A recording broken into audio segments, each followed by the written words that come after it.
Israel's blockade on the Gaza Strip has made it nearly impossible for local Palestinian fishermen to make a living these days.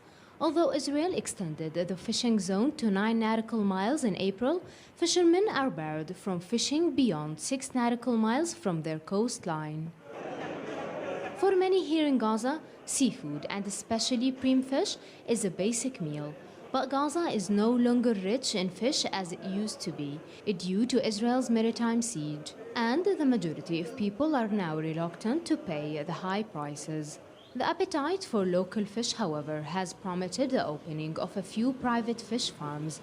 They attempt to supply local markets with another source of fish at affordable prices. There is increasing demand for farm fish in Gaza because it's less expensive, but saltwater fish remains the best. People resort to farm-raised fish because of Israeli restrictions imposed on fishing in Gaza.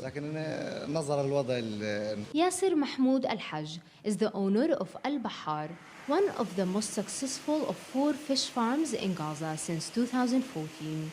He has invested about $1.2 million in establishing his project.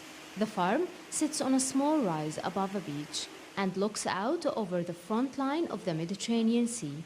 Alongside its restaurant and aquarium, Al-Bahar also has a playground which attracts picnickers from all over Gaza.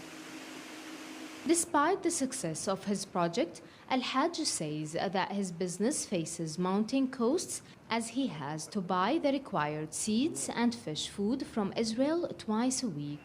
The farm produces 120,000 kilograms of bream a year, which he sells to his private customers, but this falls well short of the amount needed to supply commercial dealers. We buy 1.5 grams of fish fry and eggs from El Kudari in Israel.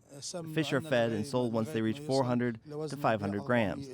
Israel's policies against fishermen who are chased away from fish-rich areas have prompted the opening of these types of projects. All the farms in Gaza are met with other challenges resulting from Hamas rule, mainly the constant power outages, which can last up to 12 hours per day. The owners of the farms have to keep backup generators to oxygenate the tanks and keep their fish alive.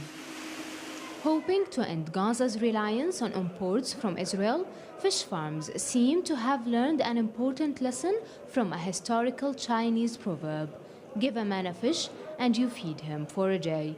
Teach a man to fish and feed him for a lifetime. Nur Harazin, CCTV, Gaza.